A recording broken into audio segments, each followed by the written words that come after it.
card or condolence note or some ceremonial or ritual piece of mail in the last year. Interesting. Why did you send it? Well, my grandma was 80 or something and doesn't even have like any sort of technological experience. She has a telephone. She has a telephone, but she doesn't even have a messaging. I see. So you're the dutiful granddaughter. And where is she? I take it she's not next door. She's oh, I see. Okay, that's a long way. And you get letters from her. She must be very exciting for her. Letter from my granddaughter. Who else? Anybody else wrote the letters because they were dealing with an older? Is that your case as well? Actually, it was most of the time on Facebook, and we can talk on them, but we just didn't have to actually keep it open. We just send these other letters and That's nice. And remind me, it's Sandra, yes. So that's a thank you note. I put that in the other category. Just no, that's fine. But I put the notes that people do say. I said not condolence notes because when somebody dies, I hope nobody here is sending, sorry, sorry your grandma kicked. I mean, that's not, cheers. There's certain ritual occasions, graduations and congratulations, and responding to certain kinds of invitations, sending out invitations certainly to certain that have to go to the post. And thank you notes of that sort. A lot of those have also moved online as well. Others, I want to explain. Yeah. Now they could send you an e-postcard. Why don't they? Because the postcard itself has made that journey. Right, it's a token. It's something that started its life in Bali or Ankara or Montevideo or wherever it started, and worked its way across whatever the relevant oceans are to your house, and it so to speak smells of its origin. Where the email just no, that's very important. I mean, I think postcards are one of the things that people still send in that way. Any others? Explanations? Yeah, Sophia. I work for a record label that's still very old-fashioned, I guess. It hasn't we still send out releases and descriptions on paper and physical CDs. Right. Promotional, well, see, physical CD is interesting. Promotional mail and transactional mail is still a huge part of what passes in the transactional mail means your phone bill, your trade report from your stock, or whatever it is, that kind of mail makes up a huge part of it. In fact, if you look at the so the internet has had an effect on this. That's true. And if you look at let me see, there's a better chart on this page. I don't know if I can read it though. At the top there are forms of mass mail advertising and advertising mail. They were going up until they dropped more recently. So although those numbers show over this period of 10 years that there are actually increases, that's misleading because the last 5 years have been a sharp decrease. First-class mail, whether in terms of transactional mail, down 3% over the decade, or first-class mail personal, which is cards and those letters and so on and so forth, that's gone down considerably. So it's really the first-class mail that's down much more. Now that first-class mail was being carried by advertising mail, now that that's fading, the post office is in real. So I have to say, I remember when I went to Europe, when I was a student, phone calls were incredibly complicated, and you had to go into if you were in Italy or France. Italy in particular was like, it was easier to, it was very complicated. You had to sort of consign 2 days to make a phone call. You have these aerograms. Anybody here seen an aerogram or know what an aerogram is? These blue things that you fold and you write all over them. You write up the side and so on and so forth, and you close it up and put it in the mail and so on. That's how you sent mail back and forth. And it was very exciting to get one. It was similar. So the first class mail was being carried by advertising. It's gone. Labor costs, though, is another important issue. The postal service unions have been reluctant to accommodate the economic problems. Let me put it that way. There have been difficulties in that area. The competitive carriers, like UPS and so on, don't have that problem. Why? They're non-unionized, or they're unions. They work in a different way. They don't have to deal with unions because there are none. So they've been able to compete in those areas. Congress. Now, the USPS, the Postal Service, is in theory economically independent. Congress, 25 years ago, said, you're out on your own. You're off. You're going to raise your own revenues and be independent. We're not going to subsidize you anymore. We want you to be run like a business. And so the post office would say, well, look, we have all these post offices. Here's a post office in this town in Iowa that's got 9 people in it. We've got 4 people working in the post office. Let's close it down. And then your Congress would say, are you kidding? So Congress, while it's supposed to be hands-off, in fact takes an interest, and particularly has an interest in keeping all these post offices open in a lot of places because their constituents care about that. So Congress has not made it easier for the post office. And this is a very good case of what we've been talking about, where a series of considerations, economic, political, technological, all combine in complicated ways to create a difficult situation. There are similar considerations that affect what we're calling dematerialization, where old forms, particularly the newspaper and the books, are being displaced by these new technologies. This conversation really began in the early 1990s. People started having this dinner party argument about whether there were going to be books in the future or not. And it basically hasn't stopped. Do you people still have this argument with your parents? I want a paper book, and I like the way books smell, and so on and so forth. Yeah.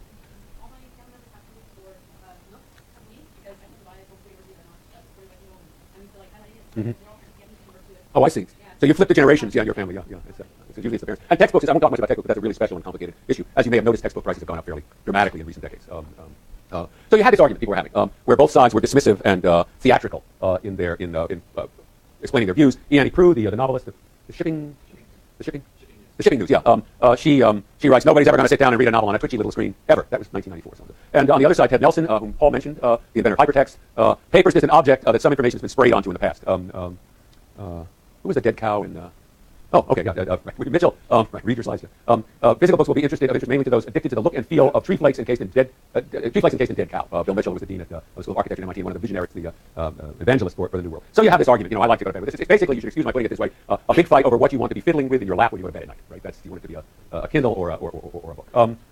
In fact, when people talk about this, there's a lot of implicit cant, let me say. People talk about the book. I've noticed I use serif fonts here. And when you say the book, you think of these bound, very handsome editions with leather covers and fine printing and so on and so forth. If you take a book to be a bound, printed document, most of what we call books, or we called books, had nothing to do with that at all. They were phone books, they were manuals, they were catalogs, they were flight schedules, they were parts catalogs. They were all of these different, where that just simply happened to be the most convenient way of putting all this information into one source for easy access. And when they went online, as most, or not all of them have done, I think you can still get paper documentation for Word and some of those things, can you, or not? Anybody know? Yeah, they probably make it, but only one of these, in fact, only one of these types of product is still around and flourishing in paper form. Which is that? Catalogs, yeah. I mean, if you even you know, within your addresses for a relatively short period of time, must open your mailbox in the morning and see lots of catalogs. And people like to go through catalogs. They put them in the smallest room of their house and read them there. Yeah. So here's another real problem, like catalogs online. Because right now, you can be sending catalog and writing your mailbox, and it's not that just like you get email catalogs, but never, like especially things like I hear quarantine massive volumes. And their app catalogs are actually very nice to look through, but we would take it very badly if companies started downloading apps to their own devices. That would be the catalogs. It's more like a privacy intrusion in that case, whereas catalog mail right now is Right. decent. And anyway, it's pretty cheap. There's an interesting phenomenon here. I'm just actually writing about this, where people always talk about the increase in incivility. I don't know if we're going to get to that in next week's discussion, and particularly with regard to the web. But there's a phenomenon where, whereby one is more distressed by those obtrusions and incivilities that one is not used to than by the ones one is used to. So I was thinking about this. You know, I get ostensibly a message from LinkedIn or something, and I click and it takes me to a mortgage broker or somebody who's selling Cialis or something like that. I'm much more distressed by that than I am about getting junk mail in my, an envelope that looks, it says very important, and I open it up and it's an ad for Cialis or a mortgage broker. And I'm not sure why that is. They're both equally inconvenient. Jesse, yeah. Right, but I also feel like it might be the opposite case for, I feel like at least for like my generation, because I do a lot of like cold calling and everything. And then like people like I think like you get really stressed by like straight calling and it was like people that did like your shit or like That's interesting. They may just be more used to it, and maybe more familiar to them. And spam on now. How many here have yes or no? How many here have had spam on their cell phones in the last? How many haven't? Oh, so a few of you are, don't hold your breath, right? It'll get it. So we have this idea of the book as opposed to books, and then there are the books we actually read, which look more like this, right? I mean, the books, they don't smell wonderful. The pages are yellowing. We buy them used. They got all this markup. Who was it? Marking up the pages. You don't resell your books because the bookseller's going to tell me it's clean. It won't be, right? People have been predicting the end of the book for quite a while now. Back in 2000, Microsoft bought some software that they renamed Microsoft Reader. I can't remember who developed it, but it enhanced the experience of reading on a laptop screen. And they made a big deal out of it, and they ran these ads. This is a story about the future of reading. The future of reading is clear. And they had this timeline at the bottom of this two-page ad. 2000, Microsoft Reader debuts. 2009, ebooks begin to outsell paper. Not yet. 2016, last print newspaper. You never know. 2019, paper books are still another collector's item. You get paper books on eBay, but not anywhere else. And by 2020, note, the dictionary definition of the book changes. Well, so far, they're a bit behind schedule. But this is the picture that many people still have. One fact that in retrospect, one thing we might add to that is 2011, Microsoft Reader was discontinued. Nonetheless, it's widely believed that the book is toast. Now, there are various reasons why one might have reservations about that claim. These have to do with the notion of affordances. We have a bunch of cog-sci majors here, so somebody should be able to explain affordances. You know this word, Gibson? Affordances, psychology, design, people doing UI design. The affordance is a word introduced by the psychologist J.J. Gibson into what has been variously called sometimes ecological psychology. The idea being that we are, as thinking agents, built so as to be able to attune ourselves to the physical properties of the environment, and in particular, to the way in which features of the environment imply latent action possibilities. And that's a fancy way of saying what it's. You see a doorknob with a button on it. It tells you, so to speak, in its form, what to do with it. You buy a laptop. It's got this little dent in the front and a fine line there. That you put your thumb in there and pull up and you open it. When you buy a new product, I'm not good particularly with drug, with medicine bottles. You have to push down. So the most safe way, I have to sit down and have a drink before I try to open the thing. But they nonetheless are constructed in such a way as to make it clear to you what you should do with it. This notion of affordances was adopted and adapted, I should say, by Don Norman, a psychologist at UCSD for a long time. Went to Apple in the mid-'90s. Had a lot to do with designing the new look of Apple interfaces that first was introduced, I think, with the iMac in 1999. I think it was the iMac 1999 or 19, around in there. And wrote a wonderful book called The Psychology of Everyday Things, which I recommend to cog-sci or CS majors who are interested in the business of design. It's a question of how do you design. Because the wonderful thing about the Mac interface or the Apple interface is that it tells you in its structure how to use it.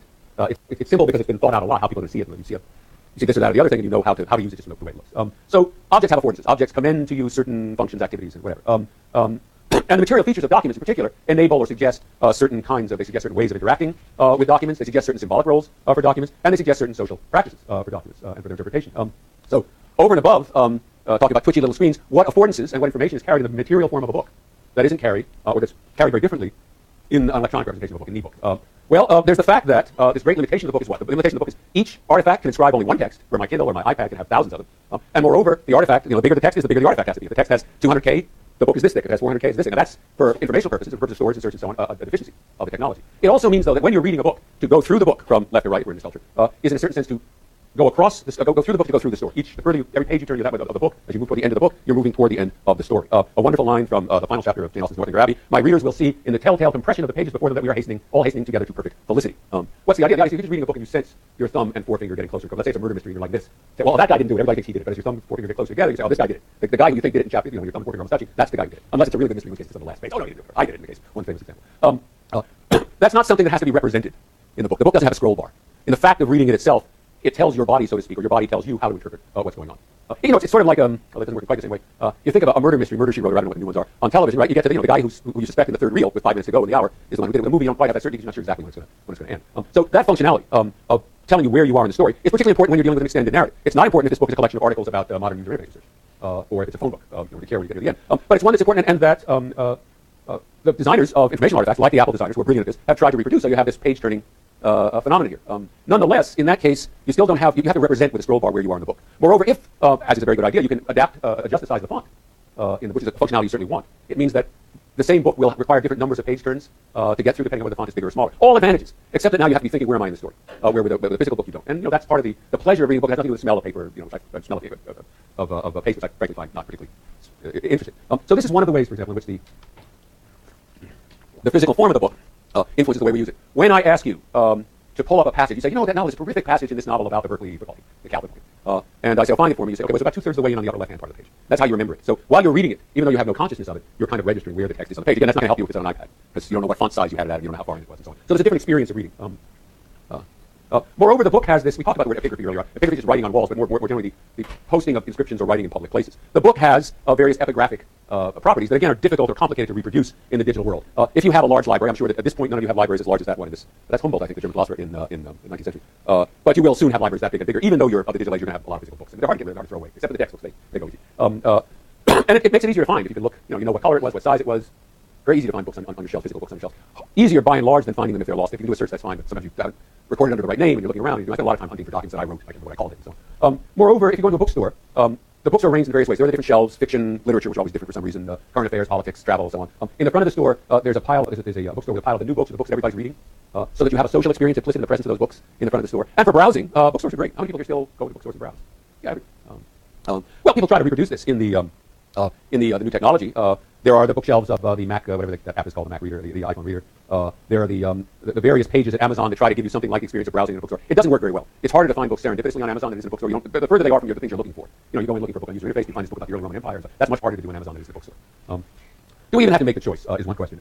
Mary Worth is a comic strip. Mary Worth must be about 194 years old now. She's been an old lady since 1930 when the comic strip. If it's a comic strip, she's having this familiar argument, well, I want to have my book and you have your book and so on. And in fact, why do we need to make this choice? I can have a novel for reading. I can also have an electronic version, so I can search. If I want to search a novel for, I'm a linguist, I want to find out how this word is used, the word information is used. I can do it that way. Some people, a lot of this has to do with the problems people have with reading. People aren't reading books as much as they used to, or seem not to be. And people are saying, oh, well, with the electronic book, we can add all these functionalities that'll make it cooler. I gave you this. I don't know how many got to look at that thing from what's it called, the Believer. The Believer site, the little thing. I gave you a link to a little piece in the Believer site, about 800 words. It's funny, so go there. Yeah. About books of the future. 2020, all books will be cross-platform and interactive. Future books will be bundled with soundtracks, musical leitmotifs, 3D graphics, and streaming video. They'll be enhanced with social bookmarking, online dating, and alerts from geo-networking apps whenever somebody in your locality purchases the same book as you. Anything so you don't have to actually read the real thing. Of course, what's droll about this is this was 2010, 2020, heck, right? 2012, already there. I'm not sure this is going to work. This is an app I just saw called BookTrack, which is the creepiest thing I've seen in this company deserves to lose millions. Let me see this works. Oh, shoot, what's it doing?